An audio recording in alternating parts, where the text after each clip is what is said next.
একটি মেয়ের গর্ভের সন্তানের 3 মাস হওয়ার আগেই গর্ভের বাচ্চা নষ্ট করে ফেলে, তাহলে কি সে গুনাহগার হবে? আমি একজনের কাছ থেকে কিছু টাকা ধার নিয়েছিলাম, তার সাথে আমার যোগাযোগ নেই, যোগাযোগ কোনোভাবেই আর করা সম্ভব নয়। এখন আমি কি করতে পারি? নামাজের সিজদা করতে গেলে ছোট বাচ্চা সিজদার জায়গায় বসে থাকলে কোথায় সিজদা দিব? মেয়েদের মাসের একটা নির্দিষ্ট সময় নামাজ পড়তে হয় না, ওই সময় কি নখে নীল পালিশ লাগাতে পারবে?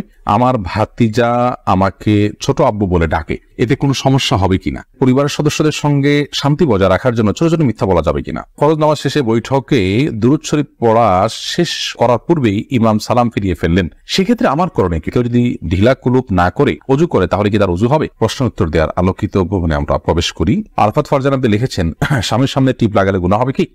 সৌন্দর্য বর্ধনের জন্য লাগাতে পারেন, কোনো অসুবিধা নেই, সেটি জায়েজ আছে।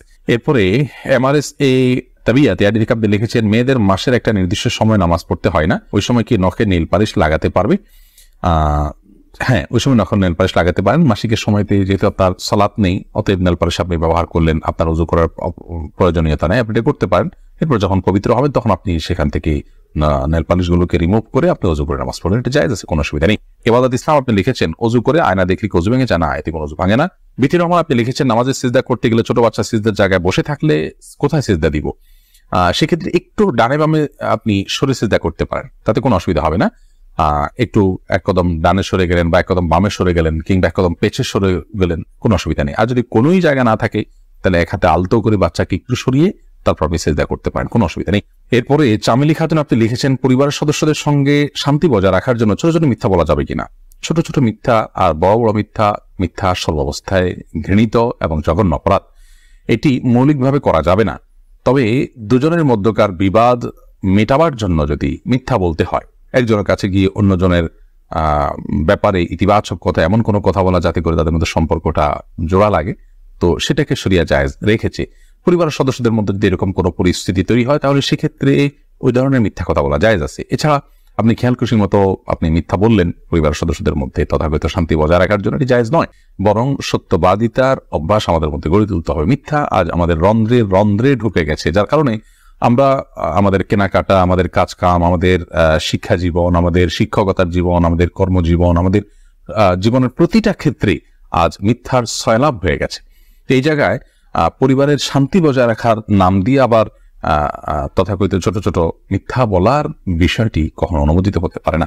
আব্দুল করিম পাটোয়ারি লিখেছেন, ফরজ নামাজ শেষে বৈঠকে দুরূদ শরীফ পড়া শেষ করার পূর্বেই ইমাম সালাম ফিরিয়ে ফেললেন, সেক্ষেত্রে আমার করণীয় কি? ফরজ নামাজের শেষ বৈঠকে ইমাম আপনার দুরূদ শেষ করার আগে যদি সালাম ফিরিয়ে ফেলেন তাহলে আপনি খুব দ্রুততার সাথে দুরূদ শেষ করবেন। আর যদি দুরূদ শেষ করতে অনেক দেরি হয় তাহলে সেক্ষেত্রে কোনো একটা স্টেশনে দাঁড়িয়ে সালাম ফিরিয়ে ফেলবেন, আপনার সালাত হয়ে যাবে ইনশাআল্লাহ। অর্থাৎ যে কোনো একটা জায়গায় অর্থবহ হয়, যেমন আল্লাহুম্মা সাল্লি আলা মুহাম্মাদ ওয়া আলা আলি মুহাম্মাদ শেষ করলেন, পরে আপনি সালাম ফিরিয়ে ফেললেন, কারণ এখানে একটা অর্থবহ বাক্য হয়ে গেল।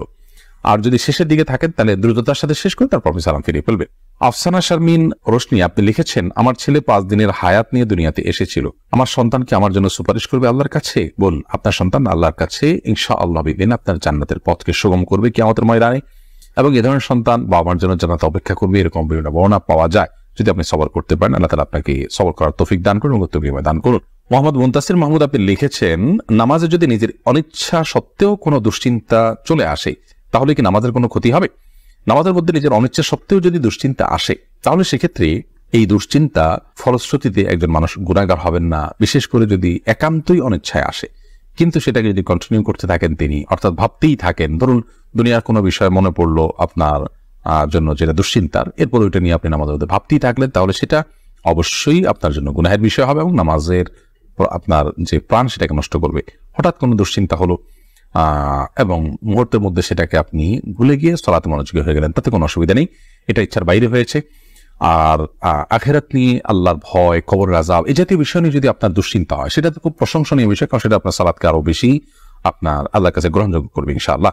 জোস মাসুম মামুন এআইডি থেকে আপনি লিখেছেন, আমার ভাতিজা আমাকে ছোট আব্বু বলে ডাকে, এতে কোনো সমস্যা হবে কিনা? দেখুন, আপনার ভাতিজা যদি আপনাকে ছোট আব্বু বলে ডাকে তাহলে সেক্ষেত্রে মৌলিকভাবে কোনো অসুবিধা নেই, কারণ আমাদের দেশে অনেক এলাকাতে চাচাকে ছোট বাবা বলা হয়। ছোট বাবা বলা হয় এটা রূপক অর্থে, তাকে সত্যিকারের পিতা মনে করে বাবা বলা হয় না।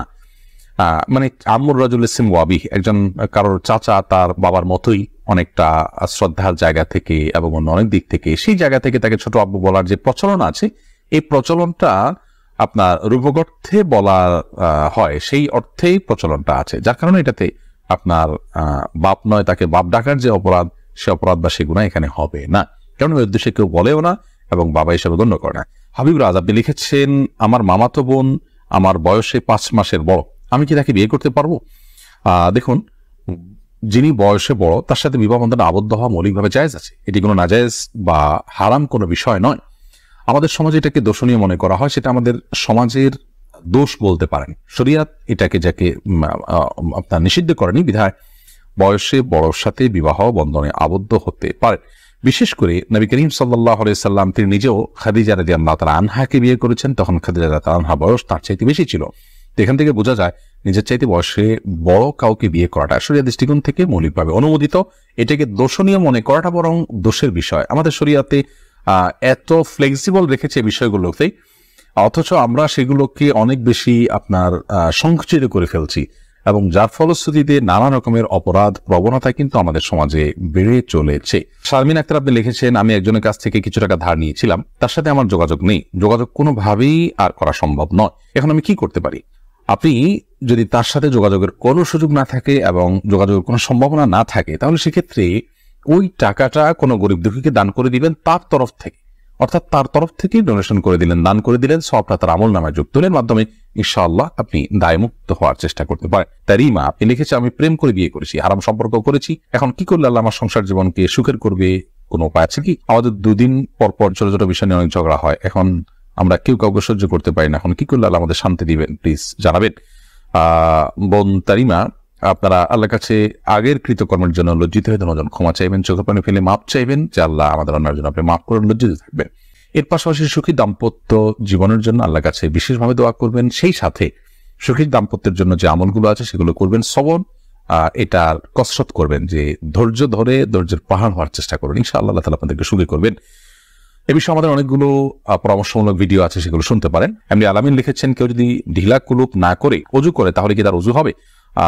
যদি পেশাবের পর পানি ব্যবহার করেন, তারপর আর পানি ফোটা পেশাব ফোটা না বাইর হয়, অজু হয়ে যাবে, ঢিলা করা তার জন্য ফরজ ওয়াজিব নয়। আর যদি আশঙ্কা থাকে তাহলে সেক্ষেত্রে আশঙ্কা দূর করা পর্যন্ত তিনি অপেক্ষা করা বা যেভাবে এটা করা উচিত, তবে ঢিলা কুলুপ না করে পানি ব্যবহার করলেও পবিত্র হয়ে যাবেন, অজু করলে নামাজ হয়ে যাবে। আরফাত ফারজান আপনি লিখেছেন, আমি নামাজ পড়ার সময় আমার ছোট বাচ্চা নামাজের সামনে হাঁটাহাঁটি করে, এতে কি ওর বা আমার কোনো গুনাহ হবে না? এতে গুনাহ হবে না।